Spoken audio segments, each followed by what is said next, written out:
Belasan rumah terbakar di Jalan Keramat Kuitang, Senen, Jakarta Pusat. Satu lansia meninggal dunia.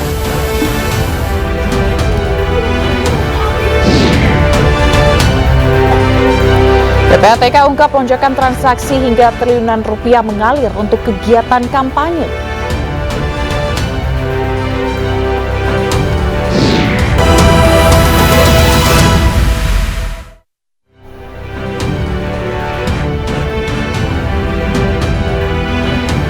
Halo, selamat sore pemirsa. Demikian tadi berita pilihan iNews sore bersama saya Fazilah Khairunisa. Pemirsa, kebakaran melanda permukiman padat penduduk di Jalan Keramat Kuitang, Senen, Jakarta Pusat. Tak hanya menghanguskan belasan rumah warga, api juga mengakibatkan seorang lansia tewas.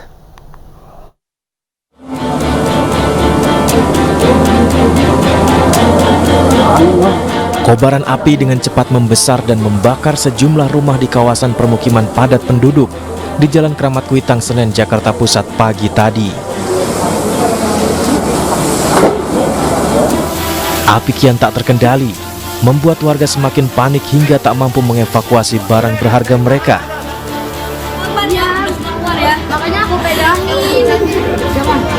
Sejumlah warga menangis histeris hingga jatuh pingsan dan harus dievakuasi menjauh ke tempat yang lebih aman.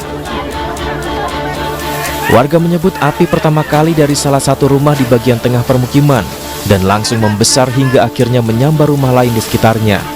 Seorang lansia dikabarkan meninggal dunia akibat menghirup asap pekat yang membakar rumahnya. Kaget waktu tiba-tiba tuh api gede aja Pak depan rumah saya. Saya buru-buru nyelamat segala surat-surat, yang penting anak-anak saya sama ibu bapak saya deh. Oh, termasuk ibu? Iya, habis. Saya nggak mikir segala macam, yang penting selamatin diri dulu deh. Tembak. Ada berapa rumah Bu jadi total Bu? Kurang lebih tadi 13. 13 ibu. Tapi kan satu rumah bisa berapa kakak itu? Bu, katanya ada yang meninggal dunia.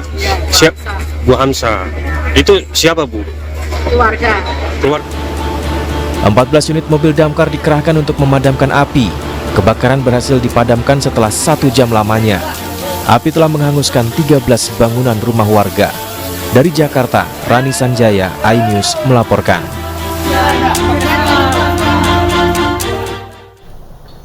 Pemirsa, korban erupsi Gunung Marapi yang videonya sempat viral akhirnya meninggal dunia. Korban sebelumnya dirawat di RSUP Dr. M. Jamil Padang karena luka bakar di bagian organ dalam.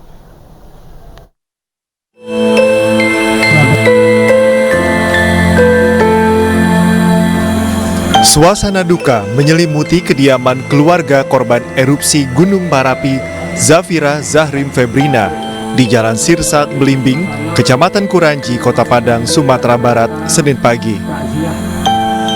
Kerabat, tetangga, dan rekan dari Politeknik Negeri Padang turut mengantarkan jenazah Zafira ke tempat peristirahatan terakhirnya di TPU Tunggul Hitam Padang. Meninggalnya Zafira menambah daftar korban jiwa erupsi Marapi menjadi 24 orang. Sebelumnya, Zafira Zahrim Febrina sempat viral usai mengirim video saat ia berada di puncak Gunung Marapi dalam kondisi dipenuhi abu vulkanik. Zafira meninggal dunia pada Minggu sore setelah dirawat intensif di RSUP Dr. M. Jamil Padang selama 13 hari. Zafira mengalami luka bakar 40% dan kondisinya terus menurun. Karena dia anak pertama, jadi jauh lebih anaknya lebih tegar, dia lebih mandiri daripada adiknya. Sampai sekarang kan momennya dia selalu kemana dia pergi dan ikut. Ibu itu kalau ibu kemana aja dia lagi pergi rumah ibu ikut, kayak gitu ngomongnya dengan tonasinya itu ikut, kayak gitu. Jadi dia tetap kemana-mana dan ikut. Kalau saat dirawat tuh momen yang ibu ingat kok? Kalau saat dirawat, pada saat ibu mau pulang, ibu nggak boleh pulang.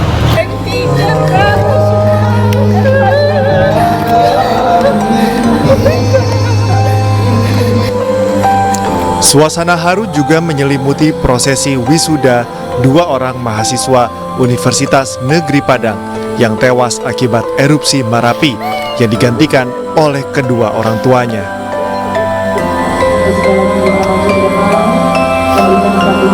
Kita UNP menyampaikan duka yang sangat dalam atas kehilangan. Maka itu kami buat acaranya untuk menyampaikan rasa duka itu. Kita lepas di acara wisuda ini sampai kita berikan penghargaan juga termasuk juga mahasiswa tadi yang 2 orang ya, supaya dikenal juga oleh orang tuanya bahwa anaknya pernah kuliah di UNP dan UNP sendiri memberikan penghargaan kepada korban. Korban erupsi Marapi yang terjadi 23 Desember lalu mengakibatkan 24 orang survivor tewas. 5 orang diantaranya merupakan mahasiswa Universitas Negeri Padang dan 2 orang diantaranya seharusnya melaksanakan wisuda pada hari ini. Dari Padang, Sumatera Barat, Budi Sunandar, iNews melaporkan.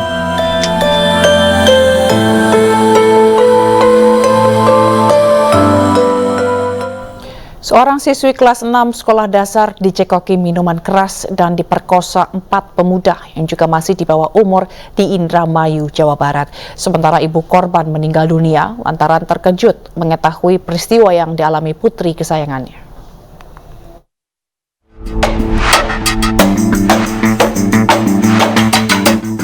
CH, bocah perempuan berusia 13 tahun ini, diperkosa oleh 4 pemuda yang merupakan tetangganya di Indramayu, Jawa Barat. Tak hanya itu, ia juga kehilangan ibu kandungnya untuk selama-lamanya.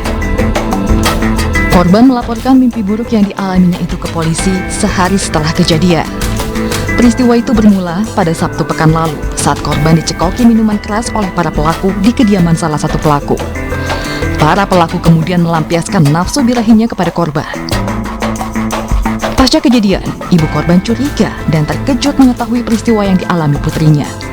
Ibu korban pun syok hingga kondisi kesehatannya menurun dan meninggal dunia. Dengan korban anak di bawah umur, dan kemudian setelah menerima laporan tersebut, kami langsung bergerak cepat melakukan langkah awal dengan membawa korban ke dokter atau rumah sakit untuk dilaksanakan visum, kemudian melakukan interogasi kepada para saksi terkait, cek TKP, dan saat ini kita sudah berhasil mengamankan 5 orang. 4 diantaranya sudah kita tetapkan tersangka dan 1 orang lagi kita masih dalam saksi. Keempat tersangka yang juga masih di bawah umur kini masih diperiksa intensif. Sementara korban yang masih duduk di bangku kelas 6 sekolah dasar mengalami trauma berat. Dari Indramayu, Jawa Barat, Toy Iskandar, iNews melaporkan. 4 pelaku pemerkosaan siswi kelas 6 sekolah dasar di Indramayu, Jawa Barat telah diamankan. Diduga masih ada pelaku lainnya yang belum ditangkap. Dan untuk mengetahui informasi selengkapnya, kami telah terhubung dengan Kasat Reskrim Polres Indramayu, AKP Hilal Adi Imawan. Selamat sore, AKP Hilal. Selamat sore, Mbak Jia. Ya, oke. Baik, Pak, ini katanya masih ada pelaku yang belum ditangkap. Bagaimana prosesnya saat ini? Apakah sudah ada perkembangan? Baik, Mbak. Terima kasih atas kesempatan yang diberikan. Jadi, benar, pada hari Senin kemarin kita sudah menerima laporan polisi dari seorang warga terkait adanya tidak pidana persetubuhan dengan korban di bawah umur. Dan alhamdulillah, tidak sampai 12 jam dari korban membuat laporan, kami bisa mengamankan 5 orang pelaku. 4 diantaranya anak di bawah umur dan 1 orang dewasa. Dan diduga juga ada kemungkinan pelaku lainnya. Dan saat ini kita sudah mengantongi identitas dan nama-nama dari pelaku lain tersebut. Dan kami masih dalam proses pencarian. Demikian, baik, Pak. Jadi yang saat ini sudah ditangkap yaitu 5 orang begitu ya, 5 orang pelaku gitu ya. Ini mereka semua yang memperkosa korban? Jadi hasil dari pemeriksaan sementara, jadi benar 5 orang yang sudah kita amankan ini diduga melakukan persetubuhan terhadap korban secara bergantian. Demikian, Pak. Oke, baik. Berarti mungkin bisa dijelaskan lagi kronologisnya, Pak Hilal, bagaimana korban ini katanya awalnya dicekoki minuman keras ya? Baik, Mbak. Jadi korban ini sebelumnya kenal dengan salah satu pelaku yang sudah kita amankan, yang kebetulan juga rumahnya tidak jauh dari rumah korban. Kemudian di pertengahan November 2023 kemarin, korban ini dijemput oleh para pelaku di depan gang rumahnya, dan kemudian dibawa ke salah satu rumah pelaku yang memang kosong, karena informasinya rumah pelaku yang kosong itu adalah rumah yang orang tuanya sudah broken home dan orang tuanya sedang bekerja di luar negeri. Kemudian di rumah tersebut korban diajak minum minuman keras berupa ciu. Kemudian setelah korban merasa pusing, kemudian diajak masuk ke dalam kamar dan dilakukan atau disetubuhi oleh para pelaku secara giliran. Demikian, Pak. Oke, para pelaku ini tuh siapa sih, Pak?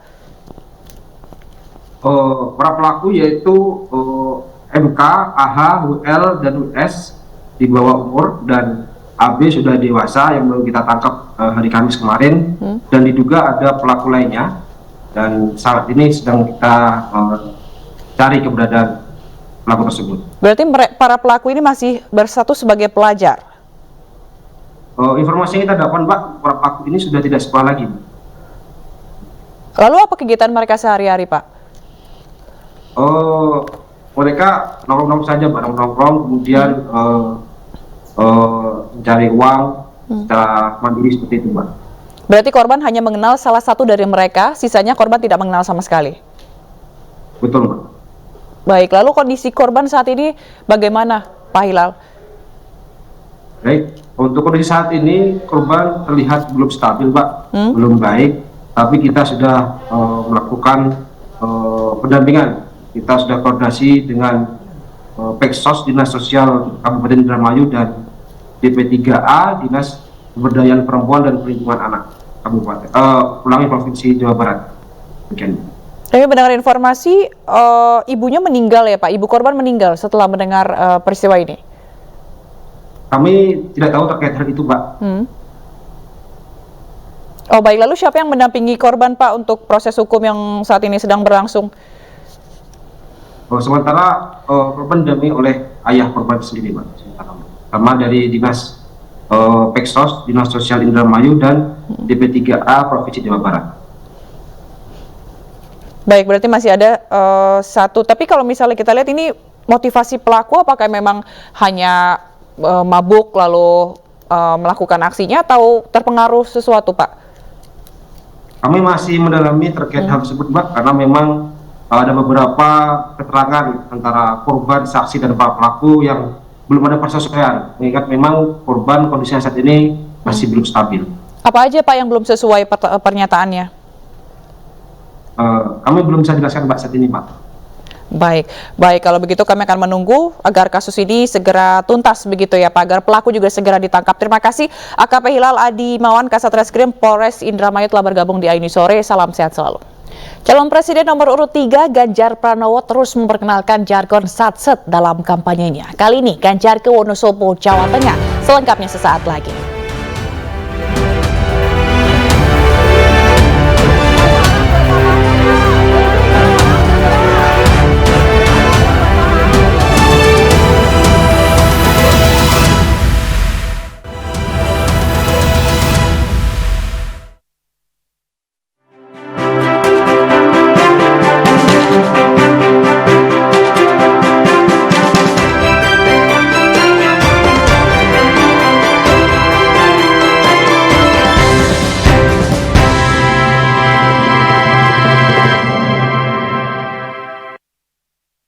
Acara ini dipersembahkan oleh Pemirsa, calon presiden nomor urut 3 Ganjar Pranowo terus memperkenalkan jargon satset dalam lawatannya ke Wonosobo, Jawa Tengah. Jargon satset ala Ganjar Mahfud, kerja cepat dan tepat itu pun ditunjukkannya saat menemui pedagang di Pasar Induk Wonosobo.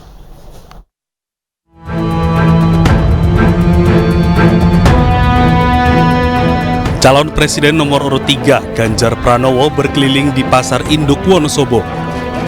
Kedatangan Ganjar untuk menemui dan mendengar langsung aspirasi dari para pedagang.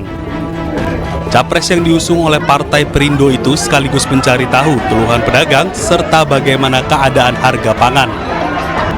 Dalam kunjungannya, Ganjar mengungkap bahwa sejumlah harga bahan pokok terlihat sudah mulai naik menjelang Hari Raya Natal dan Tahun Baru. Pada momen inilah Ganjar langsung berkomunikasi dengan anggota DPRD yang mengikuti kegiatannya.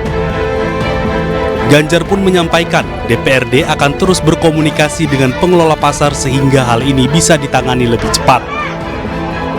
Jelang tahun baru, mudah-mudahan nanti semua terkendali. Tapi biasa selalu ada komplain-komplain di masyarakat terkait dengan pernik-pernik yang ada di pasar. Jadi ada ibu-ibu, Pak, pasarnya udah bagus tapi tempat saya bocor. Alhamdulillah ini ada teman-teman dari DPRD langsung direspon ya Mas ya. Nanti biar langsung dibantu oleh DPRD untuk komunikasi dengan pengelola pasar sehingga ditangani lebih cepat. Sebenarnya kita mau kasih contoh saja ketika masyarakat bertemu dan ada sesuatu yang bisa kita kerjakan, kita bereskan saat itu. Selain harga bahan pokok, beberapa pedagang juga sempat mengeluhkan kondisi kios mulai rusak, ditandai dengan kebocoran atap. Ganjar juga meminta agar para pihak terkait dapat bergerak cepat memperbaikinya. Dari Wonosobo, Jawa Tengah, Putu Agus Aristiawan, iNews melaporkan.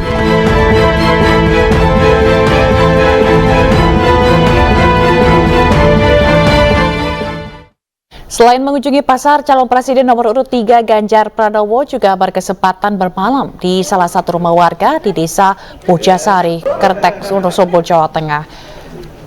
Mantan Gubernur Jawa Tengah 2 periode ini mengatakan selama bermalam di rumah warga, capres yang diusung Partai Perindo itu mendapat banyak aspirasi lalu mendengar cerita dan keseharian warga Desa Pujasari. Menurut Ganjar, selalu ada hal-hal menarik ketika dirinya bermalam di rumah warga sehingga Ganjar sangat menyambut baik cerita-cerita yang disampaikan oleh masyarakat. Orang tuanya.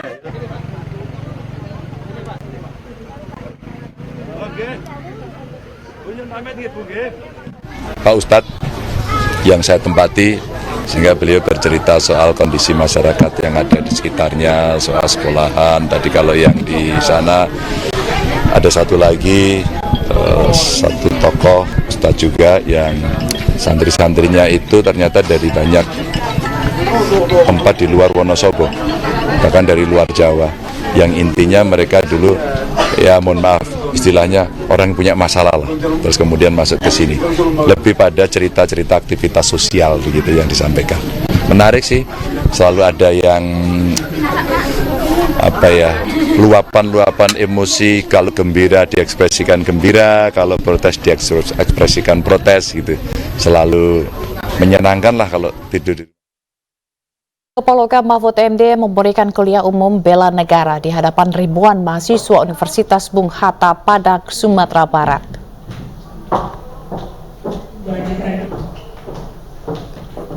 Kuliah umum bela negara oleh Mahfud bertema sikap dan perilaku warga negara yang dijiwai oleh kecintaannya kepada negara kesatuan Republik Indonesia. Di hadapan ribuan mahasiswa, Cawapres nomor urut 3 ini menyampaikan kesadaran bela negara antara lain mendukung pelaksanaan pemilu yang demokratis dan bermartabat. Mahfud mengimbau kepada siapapun untuk tidak melakukan politik identitas, apalagi adanya intervensi dalam memilih baik itu berupa penyuapan maupun perpecahan suku, ras, dan agama saat pemilu.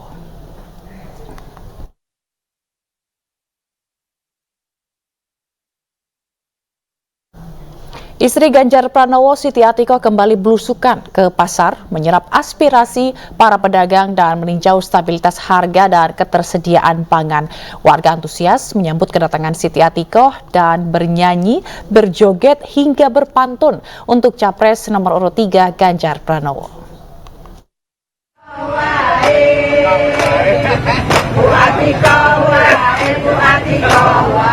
Di masa kesibukan mendampingi sang suami Ganjar Pranowo berkampanye, Siti Atiko turut serta berkampanye dengan mengunjungi pasar tradisional Pagotan, Madiun, Jawa Timur.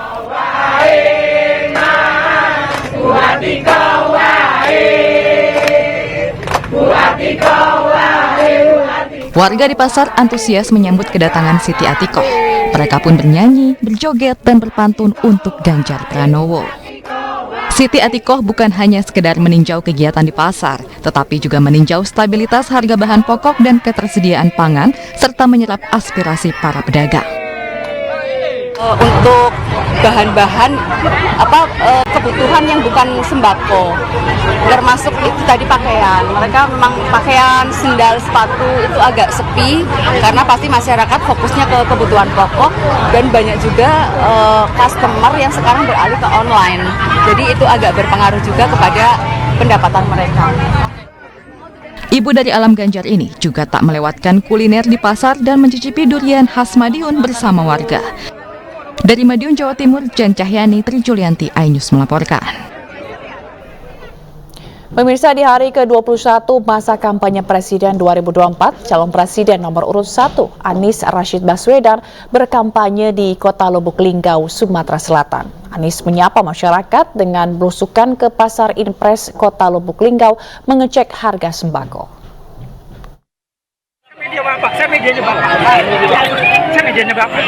Calon Presiden nomor urut 1 Anies Rashid Baswedan melanjutkan rangkaian kegiatan kampanye di Kota Lubuk Linggau, Sumatera Selatan, Senin pagi. Kedatangan Anies Baswedan ke pasar tradisional atau Pasar Impres Kota Lubuk Linggau disambut antusias pedagang yang ingin menyapa secara langsung. Anies pun sempat berdialog dengan warga terkait keluhan para pedagang akibat naiknya sejumlah kebutuhan pokok jelang akhir tahun. Yang keras, baru perubahan, kita ingin harga yang murah, beras yang terjangkau, betul tidak? Itu semua bisa dikerjakan, tetapi diperlukan kewenangan. Insya Allah perubahan nanti kita lakukan sama. Jika terpilih menjadi presiden, mereka meminta capres dari koalisi perubahan ini dapat menstabilkan harga sembako yang saat ini memberatkan masyarakat. Dari Lubuk Linggau, Sumatera Selatan, Faizal Agustiawan, iNews melaporkan. Sementara calon wakil presiden nomor urut 1 Muhaimin Iskandar berdialog dengan buruh di Gedung Juan Tambun Selatan, Bekasi, Jawa Barat. Dalam dialog tersebut, Muhaimin Iskandar meminta keterlibatan buruh dalam menetapkan upah minimum.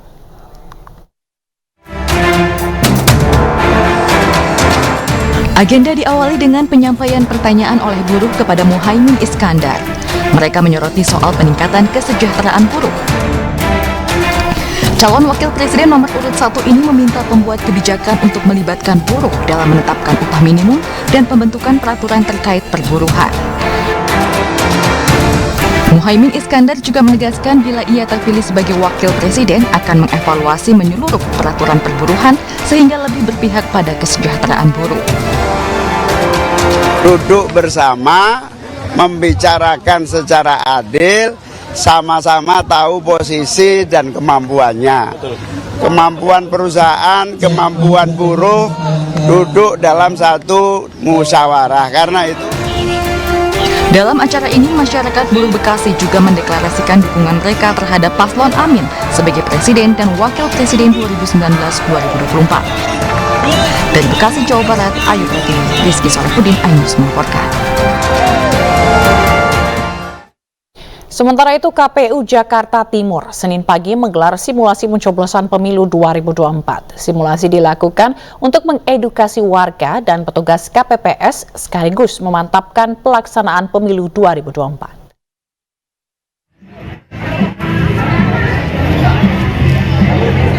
Simulasi pencoblosan dan penghitungan suara pemilihan umum dilakukan pertama kali di DKI Jakarta yang diadakan di kantor KPU Jakarta Timur, Pulau Mos, Pulau Gadung, Jakarta Timur.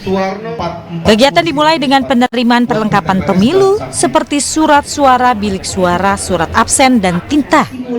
Dalam simulasi ini ada 6 poin penting dalam pelaksanaan pemilu, di antaranya persiapan pemungutan suara, pelaksanaan pemungutan suara, pelaksanaan persiapan penghitungan suara, dan teknologi terbaru perekapan suara. Jadi Sirekap akan kami simulasikan bagaimana cara kerjanya, bagaimana ketika hasil penghitungan suara sudah dilakukan, difoto dan dikirim ke server KPU RI, langsung tertabulasi di info pemilu. Ada perubahan-perubahan antara 2019 dengan 2024. Kalau kemarin BIMTEK itu hanya 3. Tapi kalau sekarang wajib 7-7-nya. Maka melihat dari range waktu sangat tidak mungkin kalau kita biptek secara langsung tatap muka, tapi dibantu dengan video.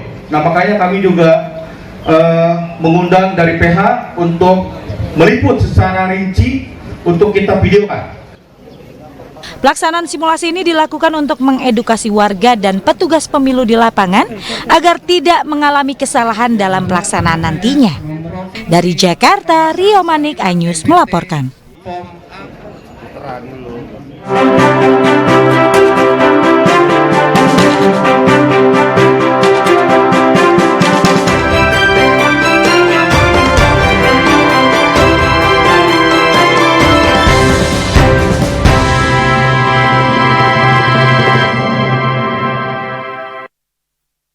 Acara ini dipersembahkan oleh Terbukti melanggar aturan pemilu, Bawaslu DKI beri sanksi kepada kepala desa yang hadir dalam acara Deklarasi Nasional Desa Bersatu untuk Indonesia Maju. Selengkapnya saat lagi.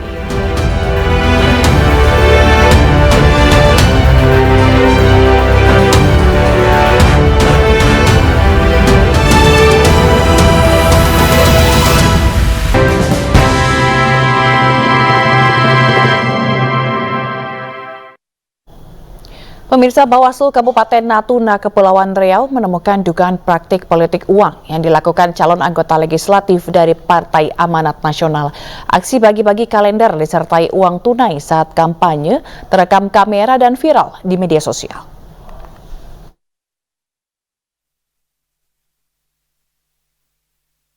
Dalam video amatir berdurasi 1,5 menit ini, merekam aksi tim sukses salah satu calon anggota DPRD Provinsi Kepulauan Riau yang menjelaskan pembagian kalender dan uang tunai. Pria ini menyebut uang Rp150.000 yang diberikan merupakan dana transportasi peserta kampanye, di mana ada 61 peserta yang hadir di sebuah hotel di Natuna dan menerima kalender serta uang tunai. Mereka diajak untuk menjadi relawan sahabat Daeng Amhar yang merupakan caleg dari Partai Amanat Nasional. Atas video yang beredar, Badan Pengawas Pemilu Kabupaten Natuna tengah menyelidiki kasus ini. Juga melakukan penelusuran, menanyakan itu memang adanya proses pemberian uang itu memang betul adanya. Jumlahnya Pak? Itu 150. Tapi kemarin uangnya dalam bentuk cash ya? Iya, dalam bentuk cash. Nah, kalau itu dibolehin nggak sih Pak? Kalau untuk biaya makan, minum, dan transportasi di dalam aturan KPU, putusan KPU itu 1622 itu memang bukan berbentuk uang dan diuangkan itu tidak boleh. Politik uang jelas dilarang dalam Undang-Undang Pemilu. Jika melanggar, pelakunya bisa dijatuhi sanksi pidana penjara hingga denda. Dari Natuna, Kepulauan Riau, Alfi Al-Rashid, iNews melaporkan. Ketua Umum Partai Gerindra sekaligus calon presiden nomor urut 2 Prabowo Subianto tersandung blunder politik atas pernyataan dasmu etik. Pernyataan Prabowo itu mendapat tanggapan dari Mohaimin Iskandar dan Ganjar Pranowo. Etik, dasmu etik. Calon Presiden nomor urut 2 Prabowo Subianto tersandung blunder politik atas pernyataan endasmu etik. Prabowo melontarkan pernyataan endasmu etik dalam acara Rakornas Gerindra di Blitar Minggu 17 Desember. Pernyataan Prabowo Subianto itu diduga mengungkit pertanyaan Capres nomor urut 1 Anies Baswedan saat pelaksanaan debat pertama Capres pada 12 Desember lalu. Saat itu Anies bertanya tentang keputusan Mahkamah Konstitusi yang meloloskan Gibran Rakabuming Raka sebagai cawapres meski belum genap berusia 40 tahun. Pernyataan Prabowo ini dinilai tak elok oleh publik. Soal etik. Dasmu etik. Cawapres nomor urut 1 Mohaimin Iskandar menanggapi tidak sepatutnya persoalan etika dianggap remeh-temeh. Karena etika penyelenggaraan negara dan hukum penyelenggaraan negara itu sejajar sehingga semuanya berjalan lebih objektif. Sementara Capres Partai Perindo nomor urut 3 Ganjar Pranowo menanggapi publik bisa jeli untuk menilai pernyataan Prabowo. Bersyanda. Politik dasmu etik. Bersyanda, mungkin itu sedang bersyanda. Biarkan mereka nanti berkomunikasi dan rakyat bisa menilai. Oke ya? Hah? Hah? Bercanda seperti itu nggak Pak? Biar mereka yang jawab dan rakyat. Sementara Prabowo Subianto sendiri menjawab pernyataan soal etik endasmu merupakan pernyataan di kubu internal Partai Gerindra. Di antara keluarga. Nanti biasa orang Indonesia kan cari-cari membesar-besarkan itu di antara keluarga, kita bicara dan itu kan bicara orang Banyumas biasa lah kita. Prabowo juga meminta pernyataan itu tidak dibesar-besarkan dan menyebutnya sebagai kelakar. Tim Liputan iNews melaporkan. Penyelenggaraan Pesta Demokrasi sedang berjalan, namun secara mengejutkan, PPATK mengungkap lonjakan transaksi yang mencurigakan, nilainya bahkan mencapai triliunan. Laporan PPATK seolah menegaskan bahwa politik uang masih mengintai dan siap menyerang di setiap tahapan pemilu.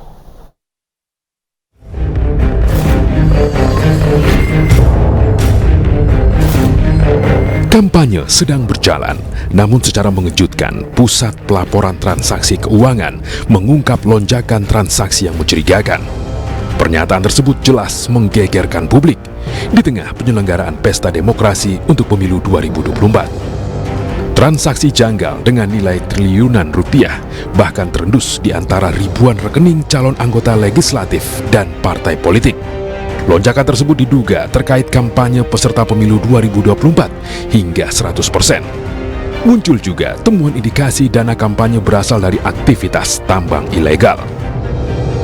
Menurut Kepala PPATK Ivan Yustiawan, kenaikan transaksi mencurigakan tersebut terjadi sejak Januari 2023. Transaksi mencurigakan tersebut terlacak lebih dari 6.000 rekening peserta pemilu dan pengurus partai.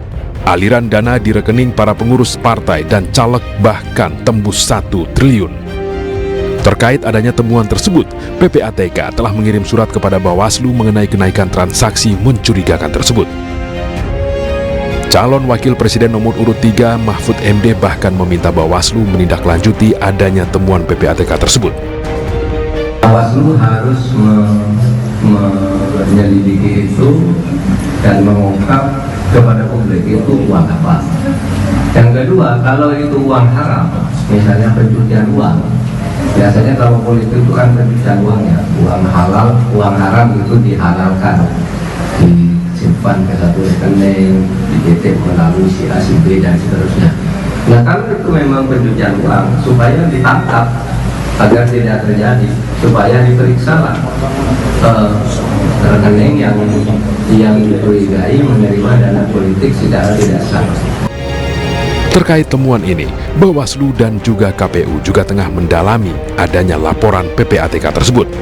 Namun laporan PPATK seolah menegaskan bahwa politik uang masih mengintai dan siap menyerang di setiap tahapan pemilu. Tim Liputan iNews melaporkan. Sementara itu, Bawaslu DKI Jakarta menyimpulkan kepala desa dan perangkat desa yang menghadiri Deklarasi Nasional Desa Bersatu melanggar Undang-Undang Pemilu. Bawaslu akan memberi peringatan serta sanksi pada peserta dan penyelenggara acara tersebut.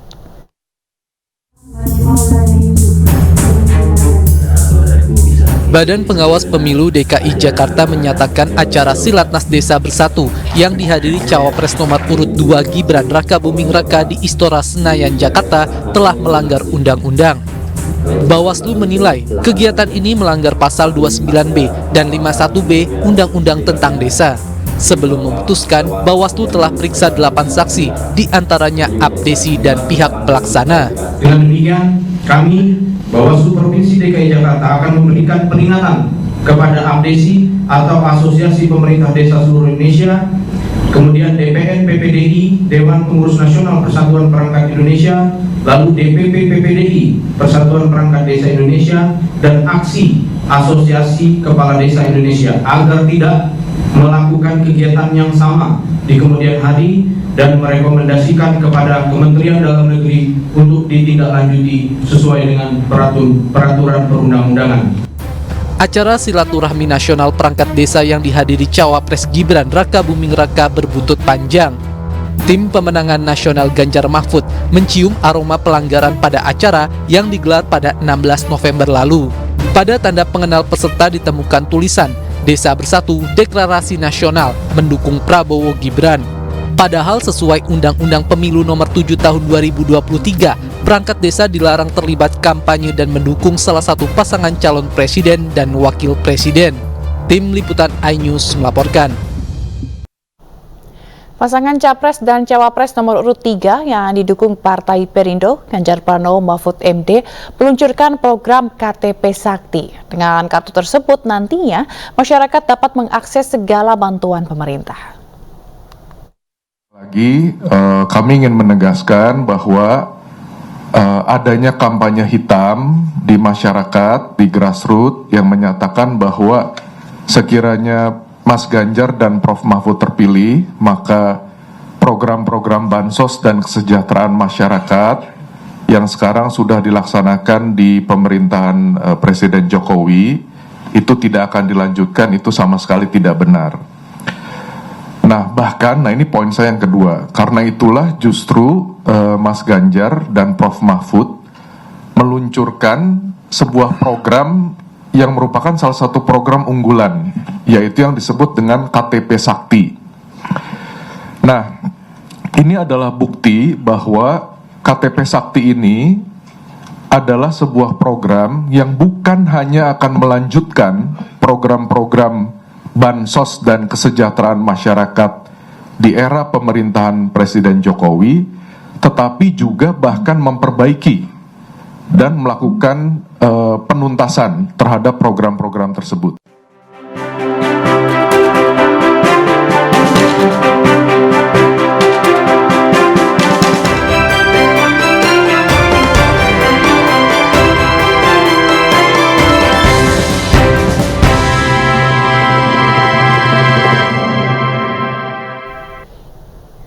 Hujan deras di Sumatera Barat akibatkan banjir hingga 2 meter serta longsor di Kabupaten 50 kota. Selengkapnya sesaat lagi.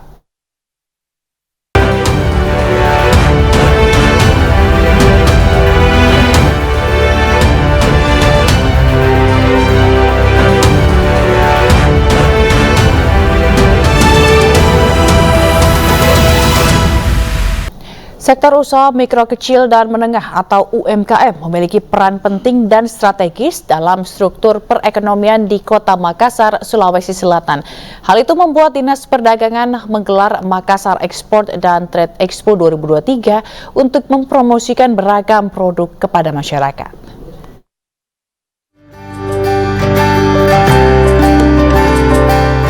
Sektor usaha mikro kecil dan menengah atau UMKM memiliki peran penting dan strategis dalam struktur perekonomian di Kota Makassar, Sulawesi Selatan. Sektor UMKM bahkan mampu membantu upaya pengendalian inflasi. Melalui Makassar Export dan Trade Expo 2023 yang digelar Dinas Perdagangan Kota Makassar yang resmi dibuka oleh Asisten 3 Pemkot Makassar, Muhammad Mario Said di Finisi Point Mall. Sebanyak 40 UMKM mendapat kesempatan untuk mempromosikan produknya kepada masyarakat, serta bertukar informasi dan memiliki kesempatan untuk negosiasi perdagangan. UMKM dinilai dapat memberikan kontribusi besar terhadap produk domestik bruto, penyerapan tenaga kerja, dan ekspor.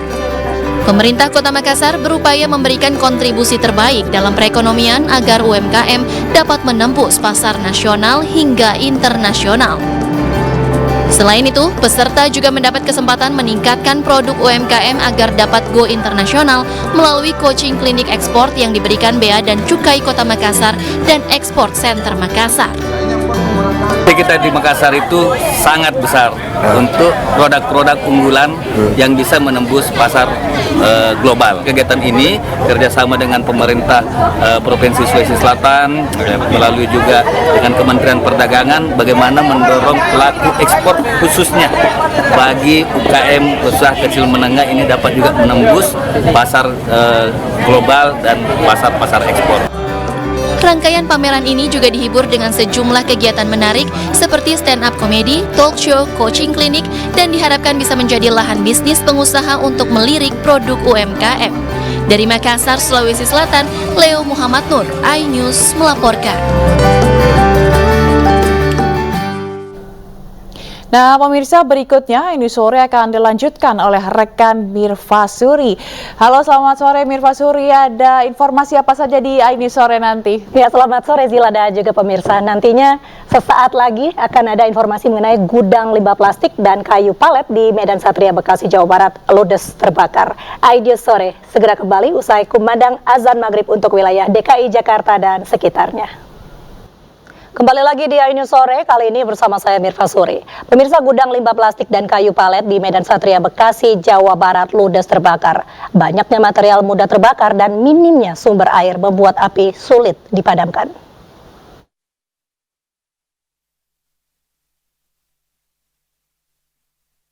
Kepulan asap tebal membubung tinggi membakar gudang limbah plastik dan kayu palet di Jalan Bali, Medan Satria, Kota Bekasi, Jawa Barat, Senin siang. Banyak material mudah terbakar membuat api dengan cepat membesar. Selain membakar bangunan gudang, sebuah truk yang terparkir juga hangus terbakar. Diduga api berasal dari pembakaran sampah di belakang gudang. Kebakaran terjadi saat karyawan gudang tengah beristirahat.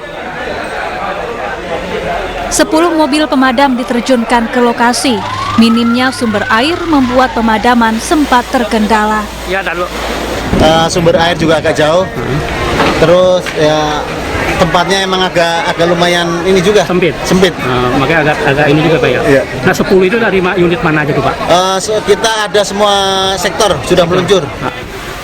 Tidak ada korban jiwa dalam peristiwa ini, sementara kerugian ditaksir mencapai ratusan juta rupiah.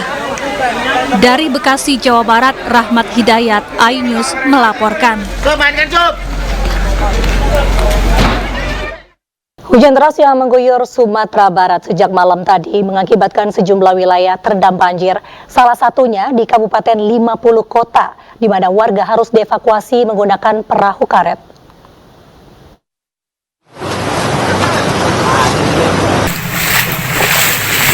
Sejumlah wilayah di Kabupaten 50 Kota Sumatera Barat terendam banjir.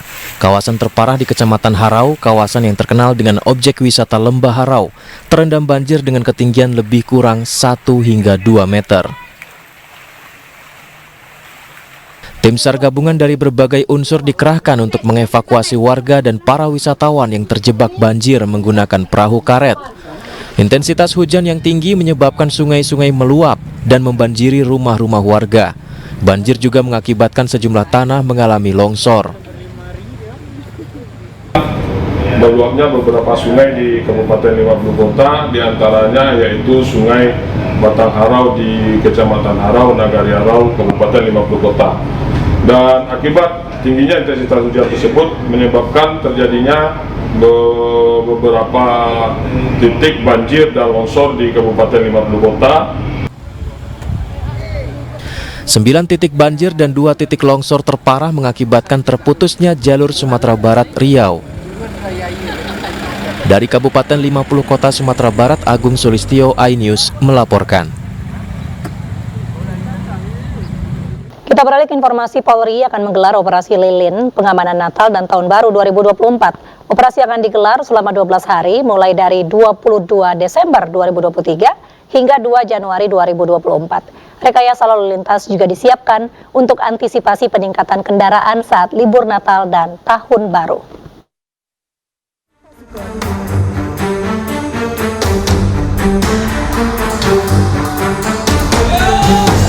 Jelang libur Natal dan Tahun Baru, Polri telah siapkan operasi lilin pengamanan. Nantinya operasi pengamanan Natal dan Tahun Baru ini akan dilakukan mulai 22 Desember 2023 hingga 2 Januari 2024.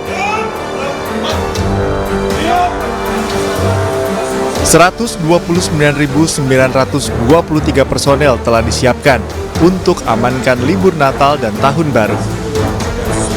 Sejumlah antisipasi puncak arus kendaraan pun telah disiapkan, mulai dari pengalihan arus hingga buka tutup jalur. Puncak arus kendaraan diprediksi akan terjadi pada 22 dan 23 Desember 2023, sedangkan puncak arus balik pada 26 dan 27 Desember 2023. Persiapan ini dipaparkan dalam upacara gelar pasukan kesiapsiagaan Operasi Lilin 2023. Nantinya operasi ini akan bersinergi dengan stakeholder lain. Satgas Mas dalam Operasi Nataru 2023-2024. Dari kesiapan personel dan peralatan sudah terlihat dan tergelar, semuanya siap melaksanakan tugas. Bahkan pagi hari ini kita akan mendengarkan langsung dari Pak Kasatgas untuk bagaimana secara mekanisme pelaksanaannya. Polri juga telah menyiapkan lahan parkir di kantor polisi bagi pemudik yang mau menitipkan kendaraannya. Khusus untuk tahun baru, Polri akan siapkan pengamanan ekstra pada titik-titik kumpul masyarakat. Pengamanan tambahan juga diberikan bagi lokasi perayaan ibadah Natal. Pemirsa, stasiun televisi kesayangan masyarakat Indonesia, RCTI, akan menjadi official broadcaster Piala Eropa 2024. Turnamen sepak bola paling bergengsi di benua biru itu akan digelar di Jerman pada 14 Juni hingga 14 Juli 2024.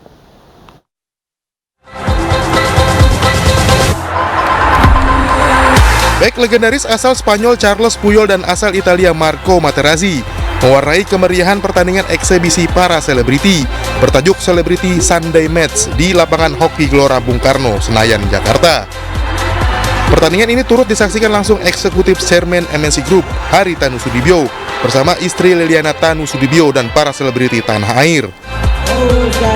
Kegiatan ini merupakan rangkaian dari peluncuran Piala Eropa 2024 oleh televisi RCTI sebagai official broadcaster. Komitmen dari MNC Group untuk selalu menyajikan hiburan yang berkualitas kepada masyarakat, dan tidak hanya itu, bola kita tahu adalah olahraga yang paling banyak penggemarnya di dunia, dan melalui olahraga khususnya bola, persatuan-kesatuan itu bisa kuat. Boleh berkompetisi, boleh bersaing, tapi begitu ada bola, semua bersatu lagi. Setelah vakum cukup lama, turnamen tenis penjabat gubernur kini diselenggarakan kembali. Turnamen ini diikuti oleh 18 provinsi dengan 123 peserta.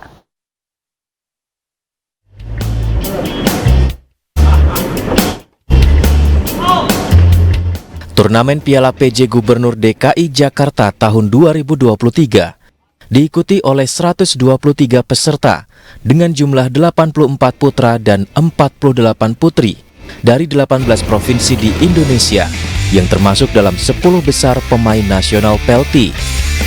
18 provinsi ini diantaranya adalah Aceh, Sumatera, Sulawesi, Kalimantan, Bangka Belitung, Jawa, hingga DKI Jakarta selaku tuan rumah sekaligus penyumbang pemain terbanyak yaitu 12 orang. Turnamen yang sudah lama vakum ini kembali hadir membawa semangat dan antusias tinggi, baik dari para pemain juga pecinta olahraga tenis. PJ Gubernur memberikan apresiasi tinggi atas keberhasilan PLT dalam acara tersebut. Ini sesuatu yang luar biasa, bagaimana sinergi antara PLT Jaya yang kebetulan diketahui oleh Bapak Kepala Dinas Naker bersama dengan Pemprov dan dukungan dari para mitra, baik mitra BUMD maupun mitra swasta.